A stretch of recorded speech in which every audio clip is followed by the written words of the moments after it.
નમસ્કાર મિત્રો, આજે આપણે વાત કરશું કડિયા કામ કરતી મહિલા અને દાહોદના શેઠ સાથે બનેલી ઘટના પર। દાહોદ જિલ્લાના અંતરિયાળ વિસ્તારમાં આવેલું એક નાનકડું ગામના છેવાડે માટી અને ટીનના પતરાથી બનેલું એક નાનું ઘર હતું। એ ઘરમાં રહેતી હતી વિધવા માતા કાંતાબેન અને તેનો એકમાત્ર દીકરો મિતેશ। વર્ષો પહેલા પતિનું અવસાન થયા પછી કાંતાબેન માટે જીવન જાણે એક લાંબી કસોટી બની ગયું હતું। ઘરમાં કોઈ કમાવું માણસ નહોતું, કોઈ જમીન નહોતી, કોઈ બચત નહોતી। સવાર પડે એટલે રોજની ચિંતા શરૂ થઈ જતી કે આજે સાંજ સુધીમાં 2 ટકનું ભોજન કેવી રીતે આવશે। કાંતાબેન ગામમાં જ્યાં જ્યાં મકાન બનતા હોય ત્યાં કડિયા કામની મજૂરી કરવા જતી। માથે સિમેન્ટના તગારા, રેતીના ટોપલા અને ઈંટોના ભાર ઉપાડતા તેની ગરદન કાયમ માટે વાંકી થઈ ગઈ હતી। હાથની નસો બહાર દેખાતી હતી। ચહેરા પર ઉંમર કરતાં વધુ થાક દેખાતો હતો। છતાં એક વાત એવી હતી જે તેને રોજ સવારે ઊભી કરી દેતી હતી, તેનો દીકરો મિતેશ બાળપણથી જ ભણવામાં ખૂબ હોશિયાર હતો। ગામની સરકારી શાળાના શિક્ષકો પણ કહેતા કે આ છોકરો જો યોગ્ય તક મળે તો ઘણું મોટું કરી શકે। જ્યારે બીજા બાળકો રમતા હોય ત્યારે મિતેશ જૂના પુસ્તકો વાંચતો। ગામમાં કોઈના ઘરમાં બગડેલો મોબાઈલ કે રેડિયો પડ્યો હોય તો તેને ખોલીને અંદર શું છે તે જોવાનો પ્રયત્ન કરતો। તેને મશીનો પ્રત્યે અજબનો રસ હતો। એક દિવસ શાળાના શિક્ષક પ્રકાશભાઈ કાંતાબેનને મળવા આવ્યા। તેમણે કહ્યું કે બેન, તમારો દીકરો સામાન્ય નથી, આને કમ્પ્યુટરનું શિક્ષણ અપાવો, ભવિષ્યમાં આ બહુ આગળ જશે। કાંતાબેને નિરાશ થઈને કહ્યું કે સાહેબ, 2 ટંકની રોટલીના પૈસા નથી, કમ્પ્યુટરનું ભણતર તો મારા માટે સપનું છે। પણ શિક્ષકે સમજાવ્યું, આજે મુશ્કેલ છે પણ આવતીકાલે આ છોકરો તમારું નસીબ બદલી શકે છે। આ શબ્દો કાંતાબેનના હૃદયમાં કોતરાઈ ગયા। તે દિવસથી તેણે નક્કી કરી લીધું કે હવે ભલે પોતે ભૂખી રહે પણ મિતેશનું ભણતર નહીં અટકવા દે। સમય પસાર થતો ગયો। મિતેશ હવે ગામની બહાર આવેલા કમ્પ્યુટર ક્લાસમાં જવા લાગ્યો। ફી ઓછી નહોતી, કાંતાબેન માટે તો એ રકમ એક પહાડ જેવી હતી, છતાં રોજ વધુ મહેનત કરીને પૈસા ભેગા કરતી રહી। પછી આવ્યો એ દિવસ જે કાંતાબેનના જીવનનો સૌથી કઠિન દિવસ બનવાનો હતો। મે મહિનાનો ધગધગતો ઉનાળો હતો। આકાશમાંથી જાણે આગ વરસતી હતી। બપોરના સમયે બાંધકામની સાઇટ પર જમીન પરથી ગરમીના વંટોળા ઉઠતા હતા। મજૂરો પણ સાઈડો શોધતા હતા, પરંતુ કાંતાબેન સતત કામ કરતી રહી, કારણ કે મહિનાના અંતે મિતેશની કમ્પ્યુટર ક્લાસની ફી ભરવાની છેલ્લી તારીખ હતી। સાંજ પડતા તેના પગ કંપી રહ્યા હતા, શરીરમાંથી પરસેવો નદીની જેમ વહી રહ્યો હતો। છતાં હિંમત ભેગી કરીને તે સાઇટના માલિક જસવંત શેઠ પાસે ગઈ। કાંપતા અવાજે તેણે કહ્યું કે શેઠ, મારી ઉપર દયા કરો, આ મહિનાના જે પૈસા બાકી છે એ આપી દો, મારે મારા દીકરાની ફી ભરવાની છે, કાલે છેલ્લી તારીખ છે। જસવંત શેઠનો સ્વભાવ અત્યંત ક્રૂર હતો। તેની આંખોમાં દયા નામની વસ્તુ નહોતી। તેણે ગુસ્સાથી કાંતાબેન તરફ જોયું। ફરી પૈસા? દર વખતે પૈસા પૈસા પૈસા? કાંતાબેન હાથ જોડીને ઊભી રહી। શેઠ, મારો દીકરો ભણે છે, બહુ હોશિયાર છે, ફક્ત આ વખતના પૈસા આપી દો। એટલામાં જસવંત શેઠ ગુસ્સાથી ઊભો થયો। તેણે બાજુમાં પડેલા તગારાને જોરથી લાત મારી। ધડાકા સાથે તગારું છે દૂર જઈ પડ્યું। આસપાસના બધા મજૂરો ડરી ગયા। પછી શેઠ ગર્જના કરતા બોલ્યો, અરે, તારી હિંમત કેવી રીતે થઈ મારી પાસે આવીને માંગવાની? ઘરનું ઠેકાણું નથી, ખિસ્સામાં 1 રૂપિયો નથી, અને દીકરાને કમ્પ્યુટર શીખવાડે છે? કમ્પ્યુટર? તારા જેવા લોકોના છોકરાઓ મજૂરી કરવા માટે જન્મે છે, ઓફિસમાં બેસવા માટે નહીં। આ શબ્દો સાંભળીને કાંતાબેનનું હૃદય તૂટી ગયું। પણ શેઠ અટક્યો નહીં। જઈને કહેજે તારા દીકરાને કે સપના જોવાનું બંધ કરે। ગરીબના ઘરમાં જન્મેલો માણસ ગરીબ જ મરે છે। આસપાસ ઊભેલા લોકો પણ મૌન થઈ ગયા। હો ભાઈ! કાંતાબેનની આંખોમાંથી આંસુ વહેવા લાગ્યા, પણ તેણે એક પણ જવાબ આપ્યો નહીં, કારણ કે તેને ખબર હતી કે તેની પાસે સ્વાભિમાન સિવાય બીજું કંઈ જ નથી। ધીમે ધીમે તે ત્યાંથી નીકળી ગઈ। રસ્તામાં ચાલતી હતી અને દરેક પગલે શેઠના શબ્દ તેના કાનમાં સે ગુંજી રહ્યા હતા। ગરીબનો છોકરો મોટો માણસ નહીં બને, સપના જોવાનું બંધ કર, કમ્પ્યુટર તારા માટે નથી। ઘરે પહોંચી ત્યારે મિતેશ પુસ્તકો લઈને બેઠો હતો। તેની આંખોમાં ભવિષ્યના હજારો સપના હતા। માતાએ પોતાના આંસુ છુપાવી દીધા, કારણ કે તે પોતાના દીકરાના સપનાઓને તૂટતા જોઈ શકતી નહોતી। રાત્રે જ્યારે મિતેશ સૂઈ ગયો ત્યારે કાંતાબેને પોતાના પગમાં પહેરેલી ચાંદીની જૂની ઝાંઝરી હાથમાં લીધી. આ ઝાંઝરી તેના પતિએ લગ્ન વખતે આપી હતી. પતિની યાદગારી તરીકે વર્ષોથી સાચવી રાખી હતી. તે ઝાંઝરી માત્ર ઘરેણું નહોતું, એમાં તેની યાદો, પ્રેમ અને આખું ભૂતકાળ બંધાયેલું હતું. પણ એક તરફ ઝાંઝરી હતી, બીજી તરફ દીકરાનું ભવિષ્ય. આખી રાત કાંતાબેન ઊંઘી શકી નહીં. સવાર થતાં તેણે એક એવો નિર્ણય લીધો જે તેની જિંદગી બદલી નાખવાનો હતો. સવારનો સૂરજ હજુ પૂરો ઉગ્યો પણ નહોતો. ગામના કાસા રસ્તાઓ પર ધૂળ ઉડી રહી હતી. કાંતાબેન આખી રાત જાગી હતી. આંખોમાં ઊંઘ નહોતી. માત્ર એક નિર્ણય હતો. તેણે લાકડાના જૂના કબાટમાંથી નાનકડું કપડું બહાર કાઢ્યું. એ કપડામાં વર્ષોથી સાચવી રાખેલી ચાંદીની ઝાંઝરી વીંટોળેલી હતી. ઝાંઝરી હાથમાં લેતા જ તેના પતિની યાદો તાજી થઈ ગઈ. લગ્નનો દિવસ, હસતો ચહેરો, એ વાક્ય, કાંતા, આ ઝાંઝરી ક્યારેય ઉતારતી નહીં, આ મારી યાદગારી છે. કાંતાબેનની આંખોમાંથી આંસુ ટપકવા લાગ્યા. પરંતુ બીજા જ ક્ષણે તેને મિતેશનો ચહેરો યાદ આવ્યો, પોતાના દીકરાનું ભવિષ્ય, તેના સપનાઓ, શિક્ષક પ્રકાશભાઈના શબ્દ, આ છોકરો બહુ આગળ જશે. કાંતાબેનને આંસુ લૂછી નાખ્યા. આજે લાગણી કરતા ફરજ મોટી હતી. તે સીધી ગામના સોનીની દુકાન પર પહોંચી. સોનીએ ઝાંઝરી હાથમાં લીધી, થોડું વજન કર્યું, પછી કહ્યું કે બેન, જૂની છે, આટલા જ પૈસા મળશે. રકમ સાંભળીને કાંતાબેનના હૃદયમાં ચીરા પડી ગયા. પણ તેણે એક ક્ષણનો પણ વિચાર કર્યો નહીં. આપી ગયો ભાઈ. પૈસા હાથમાં આવ્યા. જાણે આખી દુનિયા મળી ગઈ હોય એમ તેણે નોટોનો સાથી સાથે સાંભળી દીધી. સીધી કમ્પ્યુટર ક્લાસમાં પહોંચી. ફી ભરાઈ ગઈ. રસીદ હાથમાં આવી. કાંતાબેનને લાગ્યું કે આજે તેણે કોઈ મહેલ નથી ખરીદ્યો, પરંતુ પોતાના દીકરાનું ભવિષ્ય ખરીદ્યું છે. સાંજે જ્યારે મિતેશ ઘરે આવ્યો ત્યારે માતાએ રસીદ તેના હાથમાં મૂકી. મિતેશ ચોંકી ગયો. માં, પૈસાથી ક્યાં આવ્યા? પૈસા ક્યાંથી આવ્યા? કાંતાબેન હસવાનો પ્રયત્ન કરતા બોલી, ભગવાને વ્યવસ્થા કરી દીધી. પરંતુ દીકરાની નજર માતાના પગ પર ગઈ. વર્ષોથી જે ઝાંઝરી તેણે જોઈ હતી એ આજે નહોતી. બધું સમજી ગયો. એક ક્ષણ માટે તેની આંખોમાં આંસુ આવી ગયા. માં, તમે ઝાંઝરી વેચી દીધી? કાંતાબેન ચૂપ રહી.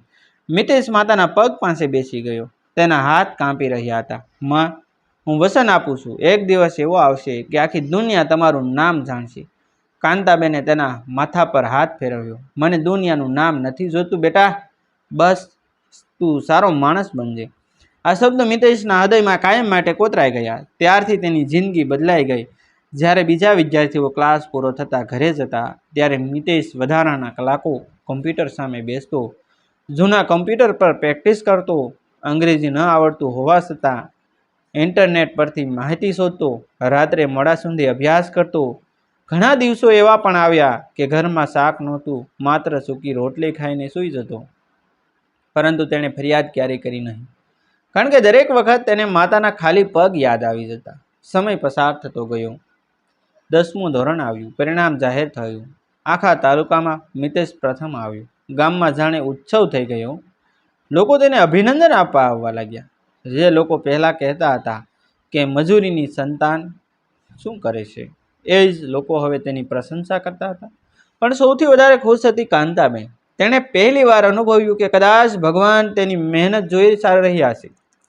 આગળ ભણવા માટે મિતેશ શહેર ગયો. અહીંથી તેની સાચી લડાઈ શરૂ થઈ. શહેરમાં પૈસા વગર જીવવું સહેલું નહોતું. ભાડું, પુસ્તકો, ફી અને ખર્ચ બધું જ ભારે હતું. મિતેશ દિવસ દરમિયાન કોલેજ જતો અને રાત્રે નાની કંપનીમાં પાર્ટ ટાઈમ કામ કરતો. ક્યારેક રાત્રે 2 વાગ્યા સુધી કામ કરતો, પછી સવારે 6 વાગ્યે ફરી કોલેજ માટે નીકળી પડતો. શરીર થાકી જતું, પણ મન ક્યારેય થાકતું નહોતું, કારણ કે તેની પાસે એક કારણ હતું, માતા. દર મહિને જ્યારે કાંતાબેન ફોન કરતી ત્યારે માત્ર એક જ પ્રશ્ન પૂછતી કે બેટા, તું બરાબર છે ને? મિતેશ હંમેશા એક જ એને જવાબ આપતો કે હા માં, હું બહુ ખુશ છું. ભલે અંદરથી કેટલો પણ સંઘર્ષ ચાલતો હોય. એક દિવસ કોલેજમાં રાષ્ટ્રીય સ્તરની ટેકનોલોજી સ્પર્ધા યોજાઈ. દેશભરના હજારો વિદ્યાર્થીઓએ ભાગ લીધો. મિતેશે પણ પોતાનો પ્રોજેક્ટ રજૂ કર્યો. જ્યારે પરિણામ જાહેર થયું ત્યારે આખો હોલ તાળીઓના અવાજથી ગૂંજી ઉઠ્યો. પ્રથમ સ્થાન મિતેશ કાંતિલાલ પરમાર. તે ક્ષણે તેની આંખો સામે માત્ર એક ચહેરો હતો, માતા સ્પર્ધા પછી મોટી કંપનીઓએ તેના પર ધ્યાન આપવાનું શરૂ કર્યું. ઇન્ટરવ્યૂના કોલ આવવા લાગ્યા. પછી એક દિવસ તેને જીવનનો સૌથી મોટો દિવસ આવ્યો. એક આંતરરાષ્ટ્રીય ટેકનોલોજી કંપનીએ તેને ઇંગ્લેન્ડમાં નોકરીની ઓફર આપી. પગાર એટલો હતો કે કાંતાબેને જીવનમાં ક્યારેય કલ્પના પણ નહોતી કરી. ઈમેલ વાંચતા જ મિતેશની આંખોમાં આંસુ આવી ગયા. તે તરત ગામમાં ફોન કર્યો. માં, હા બેટા, તમારો દીકરો ઇંગ્લેન્ડ જઈ રહ્યો છે. થોડા સેકન્ડ સુધી ફોનમાં શાંતિ રહી. પછી કાંતાબેન રડી પડી. એ આંસુ દુઃખના નહોતા, વર્ષોની મહેનતના હતા, વર્ષોની ભૂખના હતા, વર્ષોની પ્રાર્થનાના હતા. પરંતુ કિસ્મત હજુ એક મોટું દ્રશ્ય લખી રહી હતી. કેટલાક વર્ષો પછી જ્યારે ઇંગ્લેન્ડમાં મિતેશનું નામ દુનિયાના મોટા એન્જિનિયરોમાં લેવામાં લાગ્યું, ત્યારે એક દિવસ દાહોદના એજ ગામમાં એક એવી ઘટના બની કે જસવંત શેઠના પગ નીચેથી જમીન સરકી ગઈ. તેને પોતાના જીવનની સૌથી મોટી શરમનો સામનો કરવો પડ્યો. ઇંગ્લેન્ડ ગયા પછી મિતેશની જિંદગી એવી ઝડપે બદલાઈ ગઈ કે ઘણા લોકો માટે એક ચમત્કારથી ઓછું નહોતું.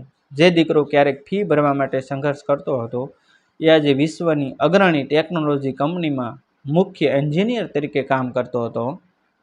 તેની ડિઝાઇન કરેલી સિસ્ટમો અનેક દેશોમાં ઉપયોગમાં લેવાતી હતી. મોટા મોટા ઉદ્યોગપતિઓ તેની સાથે બેઠક કરવા માટે સમય માંગતા હતા. પરંતુ આટલી મોટી સફળતા મળ્યા પછી એક વસ્તુ ક્યારેય બદલાઈ નહીં: તેની માતા પ્રત્યેનો પ્રેમ. ઇંગ્લેન્ડમાં તેણે પોતાની માતા માટે વિશાળ બંગલો ખરીદ્યો. ઘરમાં દરેક સુવિધા હતી: આરામદાયક રૂમ, સુંદર બગીચો, સારવાર માટે ખાસ વ્યવસ્થા, ગરમ કામ માટે સ્ટાફ. પરંતુ દરરોજ સવારે ઓફિસ જવા પહેલાં મિતેશ એ કામ ક્યારેય ભૂલતો નહોતો. તે પોતાની માતાના રૂમમાં જતો, તેમના પગે લાગતો અને આશીર્વાદ લઈને જ કામે નીકળતો. એક દિવસ કાંતાબેને હસતા પૂછ્યું, બેટા, હવે તું આટલો મોટો માણસ બની ગયો છે, હજુ પણ રોજ પગે લાગે છે? મિતેશે માતાનો હાથ પકડીને કહ્યું કે માં, હું જેટલો મોટો દેખાઉં છું એટલો હું નહીં. મારા જીવનની દરેક સફળતાની નીચે તમારા પરસેવાના ટીપા છે. હું આજે પણ એ જ મિતેશ છું જે તમારી ઝાંઝરીના પૈસાથી ભણ્યો હતો. કાંતાબેનની આંખો ભીની થઈ ગઈ. થોડા મહિનાઓ પછી મિતેશે એક નિર્ણય લીધો કે માં, હવે સમય આવી ગયો છે, આપણે આપણા ગામ જઈએ. વર્ષો પછી માતા અને દીકરો દાહોદના પોતાના ગામ આવવાના હતા. આ સમાચાર ગામમાં છે વાવાઝોડાની જેમ ફેલાઈ ગયા. લોકો કહેવા લાગ્યા, કાંતાબેનનો દીકરો આવી રહ્યો છે, એ જ મિતેશ જે ઇંગ્લેન્ડમાં મોટો એન્જિનિયર છે. હા, એ જ. ગામમાં ઉત્સુકતા વધી ગઈ. જે દિવસે મિતેશ આવવાનો હતો, એ દિવસે ગામના લોકો રસ્તા પર ભેગા થઈ ગયા. થોડા સમય પછી ચમકતી ગાડીઓનો કાફલો ગામમાં પ્રવેશ્યો. લોકો આશ્ચર્યથી જોવા લાગ્યા. ગાડીનો દરવાજો ખુલ્યો. સૂટ પહેરેલો, આત્મવિશ્વાસથી ભરેલો, પરંતુ ચહેરા પર વિનમ્રતા ધરાવતો મિતેશ બહાર આવ્યો. તેની બાજુમાં કાંતાબેન ઊભી હતી. એક ક્ષણ માટે આખું ગામ તાળીઓના ગડગડાટથી ગુંજી ઉઠ્યું. જે લોકો ક્યારેક તેમની ગરીબીની મજાક ઉડાવતા હતા, એ જ લોકો આજે ગૌરવથી તેમની તરફ જોઈ રહ્યા હતા. પરંતુ ગામના એક ખૂણે ઊભેલો માણસ આ બધું જોઈને ગભરાઈ ગયો. એ હતો જસવંત શેઠ. વર્ષોએ તેના વાળ સફેદ કરી દીધા હતા, પરંતુ તેને એ દિવસ હજુ યાદ હતો જ્યારે તેણે કાંતાબેનને અપમાનિત કરી હતી. ઘરનું ઠેકાણું નથી અને છોકરાને કમ્પ્યુટર શીખવાડે છે. આ શબ્દો હવે તેને પોતાના જ કાનમાં ગુંજી રહ્યા હતા. થોડા સમય પછી ગામના મેદાનમાં સન્માન સમારંભ યોજાયો. મિતેશને મંચ પર આમંત્રિત કરવામાં આવ્યો. ગામના સરપંચે કહ્યું કે આજે આપણું ગામ ગર્વ અનુભવે છે.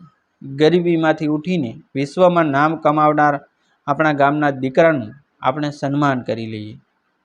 તાળીઓનો ગડગડાટ ફરી સંભળાયો. મિતેશ માઇક પાસે આવ્યો. બધા લોકો વિચારી રહ્યા હતા કે હવે તે પોતાની સફળતાની વાત કરશે, પણ મિતેશે સૌપ્રથમ પોતાની માતાને મંચ પર બોલાવી. કાંતાબેન ધીમે ધીમે મંચ પર આવી. પછી મિતેશે સૌની સામે જે કહ્યું તે જોઈને ઘણા લોકોની આંખો ભીની થઈ ગઈ. તે મંચ પર જ પોતાની માતાના પગે લાગી ગયો. આખું મેદાન શાંત થઈ ગયું. મિતેશ બોલ્યો કે આજે લોકો મને એન્જિનિયર કહે છે, લોકો મારી સફળતાની વાત કરે છે, પરંતુ સાચું કહું તો આ સફળતા મારી નથી. તેની આંખોમાં આંસુ આવી ગયા. આ સફળતા એ માતાની છે જેણે ભૂખી રહીને મને ખવડાવ્યો, પોતાની ઈચ્છાઓ મારી નાખીને મારા સપનાઓ જીવંત રાખ્યા. પોતાના પતિની યાદગારી સમાન ઝાંઝરી વેચીને મને ભણાવ્યો. મેદાનમાં બેઠેલા લોકોની આંખો ભીની થઈ ગઈ. મિતેશે આગળ કહ્યું, એક સમય એવો પણ હતો જ્યારે મારી માતા મજૂરીના પોતાના પૈસા માંગવા ગઈ હતી અને તેમને અપમાનિત કરવામાં આવ્યું. કહેવામાં આવ્યું હતું કે ગરીબનો દીકરો મોટો માણસ નહીં બને. એ શબ્દો સાંભળતા જસવંત શેઠનું માથું નીચે ઝૂકી ગયું. તેના હાથ કાંપવા લાગ્યા. મિતેશે કોઈનું નામ લીધું નહીં, પણ આખું ગામ સમજી ગયું કે વાત કોની થઈ ગઈ. થોડા સમય પછી અચાનક જસવંત શેઠ પોતાની જગ્યાએથી ઊભો થયો. ધીમે ધીમે મંચ તરફ ચાલવા લાગ્યો. લોકો આશ્ચર્યથી જોવા લાગ્યા. મંચ પર પહોંચીને તેણે કાંતાબેન સામે હાથ જોડ્યા. તેની આંખોમાંથી આંસુ વહેવા લાગ્યા. કાંપતા અવાજે તે બોલ્યો કે બેન, મને માફ કરી દો. આખું મેદાન સ્તબ્ધ થઈ ગયું. જસવંત શેઠ રડી પડ્યો. મેં તમારી ગરીબી જોઈ હતી, પરંતુ તમારી હિંમત જોઈ નહોતી.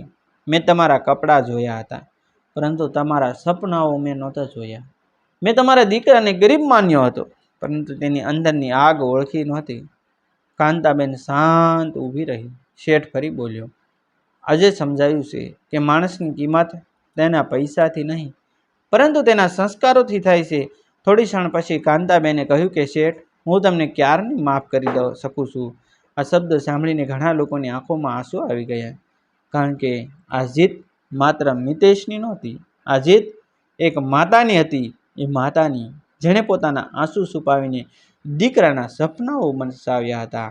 એ માતાની જેણે અપમાન સહન કર્યું પરંતુ હાર માની નહીં. એ માતાની જેણે પોતાની ઝાંઝરી ગુમાવી પરંતુ દીકરાનું ભવિષ્ય મેળવી લીધું. તે દિવસ પછી ગામના લોકો જ્યારે પણ કોઈ ગરીબ બાળકને ભણતા જોતા ત્યારે એક જ વાત કહેતા કે સપનાઓ ક્યારેય ગરીબ નથી હોતા. અને મિતેશ દુનિયાનો મોટો એન્જિનિયર બન્યા પછી પણ દરરોજ સવારે પોતાની માતાના પગે લાગી જ કામે નીકળતો રહ્યો, કારણ કે તેને ખબર હતી કે દુનિયાની સૌથી મોટી ડિગ્રી એ માતાના આશીર્વાદ છે. દુનિયાની સૌથી મોટી સંપત્તિ એ માતાના પરસેવાનું માન છે. ડિસ્ક્લેમર: આ વાર્તા મનોરંજન અને પ્રેરણાત્મક હેતુ માટે રચવામાં આવી છે. વાર્તાના પાત્રો, સ્થળ અને કેટલીક ઘટનાઓને કાલ્પનિક રીતે રજૂ કરવામાં આવ્યા છે. કોઈ વ્યક્તિ, સંસ્થા અથવા ઘટના સાથે સીધો સંબંધ નથી માનવામાં આવતો નથી. વાર્તાનો મુખ્ય ઉદ્દેશ માતાના ત્યાગ, શિક્ષણની શક્તિ અને સંઘર્ષ પછી મળતી સફળતાનો સંદેશ આપવાનો છે. મિત્રો, થેન્ક યુ મિત્રો. મળશું આપણે એક નવા વિડીયો સાથે.